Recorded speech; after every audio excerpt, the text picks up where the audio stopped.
Jadi manusia harus siap mati. Bukan, maksudnya bukan karena putus asa terus menyerah ya, atau pasrah menyerah menunggu ajal. Yang gue maksud di sini siap mati dalam artian kita udah menjalani hidup dengan usaha secara maksimal, dengan memastikan semua hal ada terkontrol. Jadi kalau sewaktu-waktu dipanggil Allah, kita udah siap, nggak akan menyesal. Ini cara agar kita jadi manusia yang siap mati dalam artian yang positif. Pertama, kita udah kasih usaha yang maksimal untuk mengejar impian. Jadi, kita melalui hari demi hari dengan perjuangan maksimal. Tiap hari yang kita curahkan untuk jadi manusia yang lebih baik, untuk jadi jagoan di bidang kita. Nggak ada waktu yang terbuang sia-sia. Kalau kita tahu kita udah berjuang maksimal, kita akan siap dipanggil Allah kapanpun. Karena kita ngerasa tiap saat dalam hidup kita dilakukan untuk memperjuangkan hal yang hebat. 2. Kita punya karya yang bermanfaat.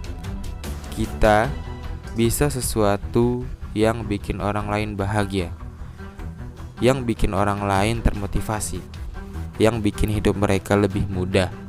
Atau mungkin kita ninggalin ilmu yang bermanfaat.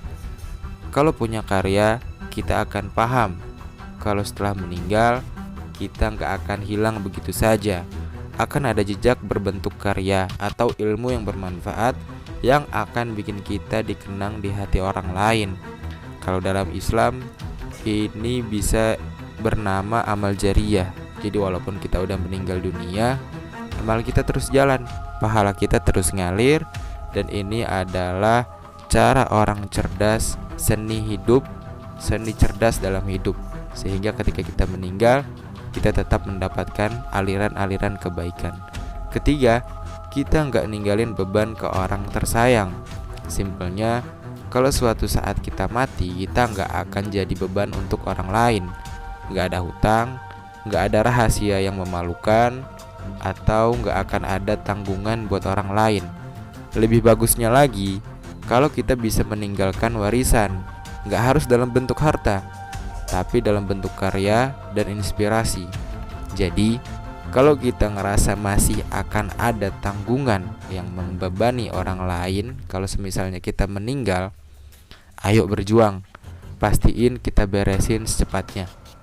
Keempat, kita menjalani hidup sebagai manusia yang baik. Kita nggak melakukan hal-hal yang melanggar aturan Allah dan manusia, nggak bikin dosa besar, nggak mengambil hak orang lain. Memang semua manusia pasti punya dosa, tapi ayolah kita berusaha keep dosa-dosa kita di level minimal, jauh lebih sedikit dari amalan baik yang kita lakukan. Banyak ibadah dan berbuat baik. Kalau kita yakin udah ngelakuin hal baik dalam hidup, kita pasti gak akan melihat kematian sebagai hal yang menakutkan. Akan ada kehidupan yang jauh lebih indah setelah kematian, sepanjang kita menuruti perintah Allah dan berbuat baik ke sesama manusia. Simpelnya, biar kita siap kalau kita dipanggil Allah, kita siap mati, kita harus pastikan kalau kita hidup untuk melakukan hal ini. Pertama, punya mimpi dan berusaha maksimal untuk menggapainya. Kedua, punya karya yang bermanfaat. Ketiga, gak punya tanggungan yang bisa membebani orang lain. Keempat, menjalani hidup sebagai manusia yang baik. Itulah, semoga kita bisa melakukannya. Dan seperti biasa, mari selangkah lebih maju.